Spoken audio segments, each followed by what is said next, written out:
Welcome to the MLB Coast to Coast podcast, brought to you by legalized.com, coming to you from the West Coast. Josh Lander, joined by my guys Mo Nawara in the Midwest, and we've got Nate Weitzer on the East Coast.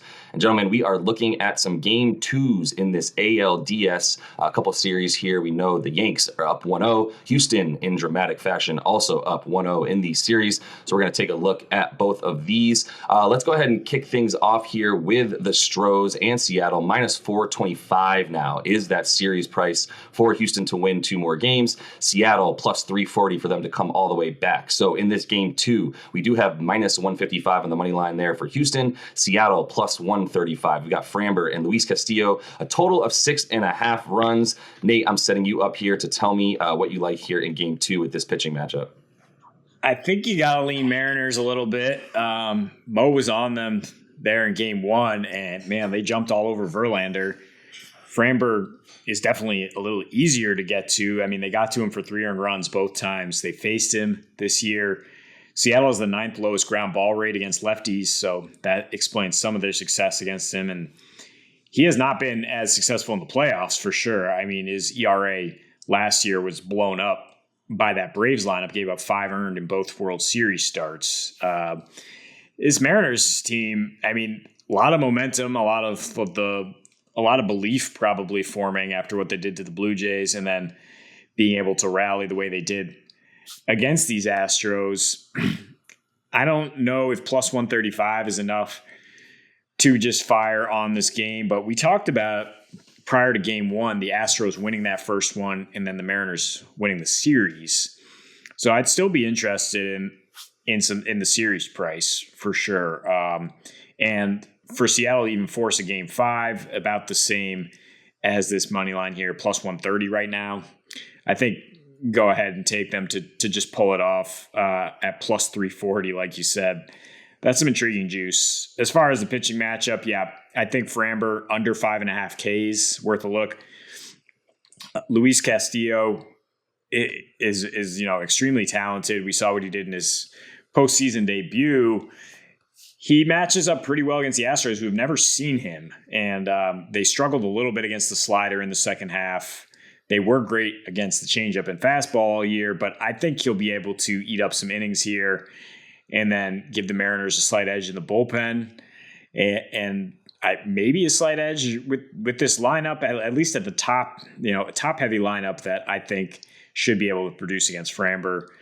I'll take the Mariners. I'll take the underdogs. Yeah, I talked about this a little bit when we did our preview of the playoffs. They just match up pretty well against Framber, like you were saying. That being said, I do have this line fair. But, yeah, I talked about how Seattle hits sinkers very well. They're 7th against sinkers. They have the 4th lowest ground ball rate. So they're just very good at lifting the ball, like you were saying, staying out of the trap that Framber sets for you. And as far as, strikeouts go, they rank in the middle of the pack against lefties. So, yeah, I'm not really too sure about the prop, but I do think they have definitely a fighting chance against Framber. I mean, Castillo isn't very far behind him in the projections that I have. So, as long as he keeps throwing 97, which, he definitely was at the end of the year. Lefties have given him a few problems in his career. Not so much this year. He's been very good against them and just really, really good against right-handed batters. I guess what I'm saying is if you want to look for some props, I would try to find something for Jordan and Kyle Tucker. But yeah, Castillo still had a 282 WOBA allowed against lefties. So I really also like in this game, once again, looking at the bullpens, it's really huge that they got the day off here. They got really lucky because they rode their bullpen super, super hard. So it benefits them quite a bit more than the Astros, I think. I'd be not feeling as great for sure if they had to play the next day, given the workloads they put on their top bullpen arms. Yeah, a little bit devastating last night with the way the Mariners lost, knowing that you were definitely feeling them, Mo. And it's one of those moments where you were right. You just didn't end right, I guess. So let's move on to this other game too here in the AL, gentlemen.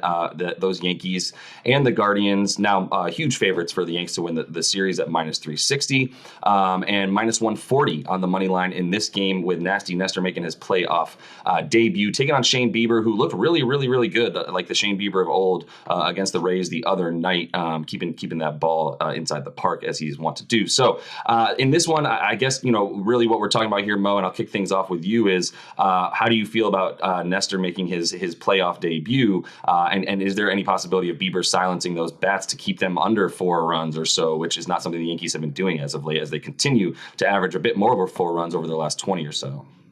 Yeah, I think Nestor's in a good spot for sure. He's a veteran, He may not be a veteran in the sense of like having been through a lot of playoff games, but the guy's 27. I think he'll be ready. And frankly, it just looks like a really tough matchup for Cleveland. That being said, Bieber is a better pitcher than Nestor. How much of a better pitcher is kind of depends on how much you believe in Nestor's numbers this year. I kind of feel like the market doesn't believe in them, given, I guess, the price. It was a little lower than I expected on the Yankees. But it's just like, how much will that matter when Cleveland's been so bad hitting lefties? 84 WRC plus, 26th in baseball. They're just so slanted toward the left side of the plate. Both teams should bring their full bullpens here, which I do believe helps Cleveland quite a bit. Like I was saying before the series, I'm only interested in Cleveland in spots where their bullpen is going to be locked and loaded, because that's where I do think they have an edge on the Yankees. That being said, like I said, it's just really tough to bet on Cleveland here when they've been completely unable to hit lefties. So I'm just like off it on this one, I think. But if New York dropped closer to like minus 130 or minus 135, I would definitely consider a wager on them. And with these AL games, there's definitely a little more time for the market to hit some of these games because we got another full day. So it's definitely something I wouldn't rule out. Like when I say these other games, well, I'd be interested if the line moved. It's not that likely, right? Because like a lot of it was hit overnight, and then we're already early in the morning on game day. So these other ones, I could see the line moving a little more.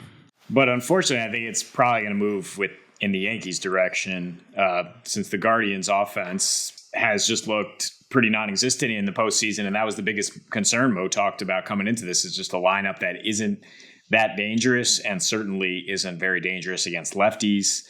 Look at Nestor. He did pitch very well against this lineup. He pitched very well at Yankee Stadium, which is why I think the Yankees should have a bigger edge here. Limiting homers, as you would expect from a lefty in that park, 0.51 homer number 9, which leads to a 1.95 ERA, just 22% hard contact. Bieber, I think, will turn in a pretty good start here. I mean, he has that nasty slider. He's throwing his cutter a lot more, and both pitches the Yankees have struggled against in the second half. In fact, -9 against cutters on the season. So maybe you're interested in his prop. To get 6 Ks is even money. To get 7 Ks is plus 220. So that is rather where I would go with my money than to say Cleveland's going to win this game. And interesting you say get 4 runs for the Yankees. Is their run line's only 3 right now. The total seems a little low for this one at 6 runs. We saw 5 with Garrett Cole pitching pretty well in the opener, but this is still a Yankee Stadium. This is a Yankees lineup that, if they do get to Bieber, could definitely hang quite more than 3 runs. So I don't mind the over for the game, and I don't mind the Yankees over if it does stay that low. Yeah, I would feel decent about some runs, but I do think that with Bieber on the mound, it's really just a matter of which one are we getting at this point. Pretty steady season overall, just keeping that ERA of sub 3, but this is definitely a different beast in this lineup. And I think that if Rizzo doesn't kill you, then Judge kills you. If Judge doesn't kill you, you're getting hit from somewhere else. So at any rate, that is all the time we have for you guys. We are looking forward to these game 2s with you. Make sure you're liked and subscribed to that page and continue to follow along. We'll be bringing you these videos all MLB postseason long. So until we see you next, happy betting.